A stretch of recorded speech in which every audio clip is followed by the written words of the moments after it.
Jelang pengumuman paket kebijakan ekonomi pada hari ini, kemarin Presiden Joko Widodo memanggil Menteri Bidang Ekonomi untuk memantapkan isi paket kebijakan yang diharapkan bisa memperbaiki kondisi perekonomian nasional.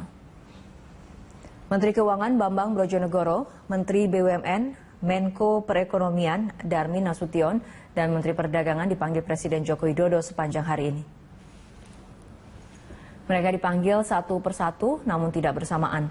Sebelumnya Presiden Jokowi memutuskan untuk mengeluarkan paket kebijakan besar untuk meningkatkan pertumbuhan ekonomi dalam negeri sekaligus mendatangkan valuta asing sebagai upaya memperbaiki nilai tukar rupiah terhadap dolar. Paket kebijakan itu akan mencakup banyak sektor, di antaranya terkait kebijakan fiskal, deregulasi investasi, dan kebijakan pangan. Inginkan tentunya yang punya dampak signifikan itu harus dimasukkan, ya, apakah dan segala macam, ya. Udah kita omongkan tadi. Dari Kementerian Keuangan ada regulasi banyak, ya. Berapa aturan, Pak? Ya, pokoknya banyak aja. Kalau banyak lebih dari satu artinya. Pak, terkait insentif fiskal siapa, Pak? Insentif fiskal ya kita kemarin udah tax holiday, itu bagian ya dari paket, ya. Nantinya ada lagi lah, ya, terutama misalkan untuk yang galangan kapal juga mau kita selesai.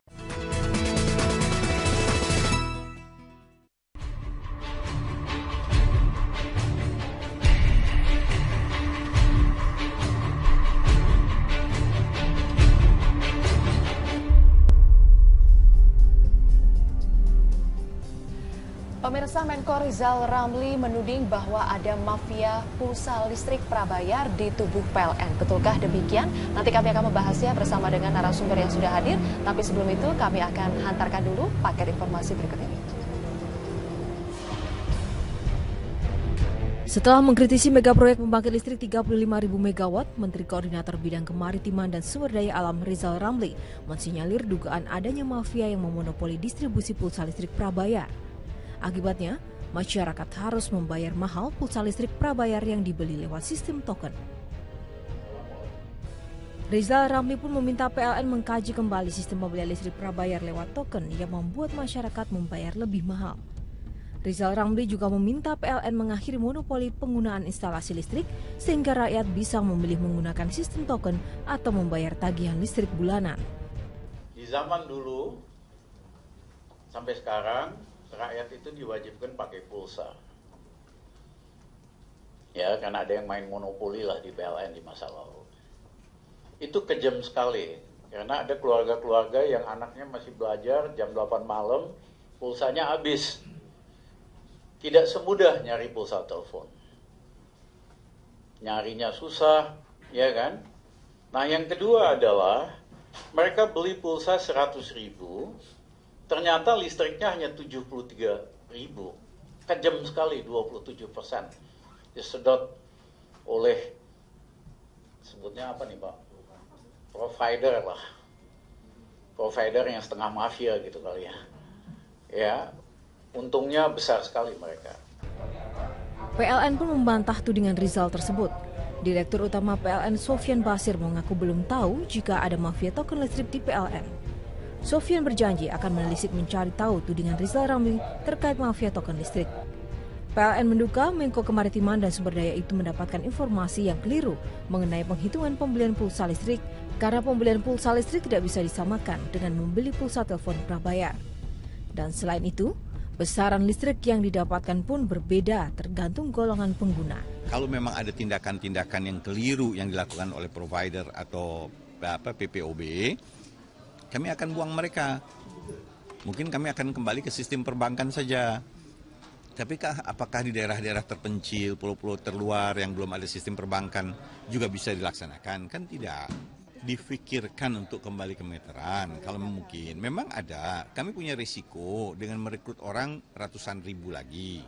Bagaimana misalkan 56 juta penduduk harus satu persatu kita datang ke meteran, ya kan? Bagaimana mencatat meter, pulang lagi baru masukkan data ke PLN. Itu pun banyak oknum pencatat meter yang tidak mencatat dengan baik. Besarnya jumlah biaya administrasi dalam pembelian pulsa listrik menjadi keluhan pelanggan yang menggunakan sistem listrik prabayar. Pelanggan merasa dirugikan dengan adanya potongan nominal yang dirasa memberatkan karena jumlahnya jauh di bawah harga pembelian. Sebenarnya kalau kita sih sebagai konsumen sebenarnya sangat tidak puas dengan sistem yang pakai token. Nah, karena apa? Kita kalau beli pulsa 100.000 itu berapa ya? 70 ya apa berapa ya? Nah, jadi ini besar sekali. Kemudian di situ ada pajak segala macam. Nah, ini seharusnya pemerintah sendiri kan harus transparan. Nah, apa mungkin ini ada kerjasama dengan mafia-mafia yang terkait atau apa? Ini tidak bagus manfaat terhadap masyarakat. Pelanggan prabayar PLN saat ini telah mencapai 20 juta pelanggan atau 30% dari total pelanggan listrik nasional. Bagaimana membuktikan tudingan Rizal Ramli bahwa ada mafia pulsa listrik? Dan apa yang harus dievaluasi agar konsumen tidak dirugikan? Jadi anggota DPR lebih enak. Menelisik mafia pulsa listrik, mengurai kusut listrik nasional, itulah yang menjadi topik pada hari ini. Pak Kardaya dari Komisi 7 kemarin sudah mengadakan rapat dengan PLN, begitu Pak ya? Katanya kesimpulannya meminta PLN untuk mengkaji sistem token ini. Kenapa Pak? Apakah memang setuju dengan Menko Rizal Ramli ada mafia pulsa? Begini, jadi prinsipnya bahwa pemakaian sistem pakai token itu bukan merupakan tujuan. Bukan merupakan tujuan, itu hanya cara. Tujuannya apa? Tujuannya agar pembayaran listrik itu lebih sederhana, lebih efisien, lebih transparan, dan juga ya tidak seperti yang sebelumnya itu bahwa kalau pakai pencatatan orang itu nanti mencatatnya salah dan lain sebagainya. Jadi itu merupakan cara untuk mencapai tujuan. Nah, sekarang setelah dipakai, lalu tentunya itu harus dievaluasi. Nah, Pak Rizal Ramli, Menko Maritim, itu menyampaikan bahwa ini begini, gini ada quote unquote ketidakpasan dalam penentuan dan lain sebagainya, sehingga dikatakan quote unquote juga ada mafia. Nah, saya tidak masuk ke masalah mafianya karena saya tidak mempunyai data, tidak mempunyai informasi mengenai mafia itu. Tapi begini, bahwa sesuatu sistem itu ya kalau memang perlu dievaluasi ya dievaluasi. Nah, sehingga kemarin rapat dengan Dirut PLN, kesimpulannya salah satunya adalah sistem itu perlu dikaji kembali.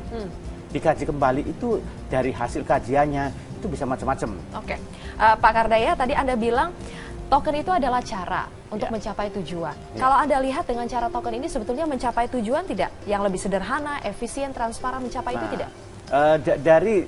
Ada beberapa sisi positifnya token itu dibandingkan yang ini, yang meteran, tapi ada juga tentunya apa saja sisi itu, Pak, menurut negatifnya. Anda? Tapi begini, kemarin waktu rapat dengan Dirut PLN disampaikan oleh Pak Sofyan bahwa ini permasalahannya itu karena waktu tiap bayar token itu ada biaya administrasi. Sedangkan kalau bayarnya tuh katakanlah 20.000, 20.000, nyicil belinya sedikit-sedikit gitu Pak ya. 20.000 itu kena biaya administrasi. Tiap 20.000 kena biaya administrasi. Kalau belinya 100.000 itu biaya administrasinya kena sekali. Nah, ini yang jadi masalah. Oke. Baik Pak Kardaya, karena itu yang menjadi masalah sekarang antara lain, tapi ada yang lain juga. Sekarang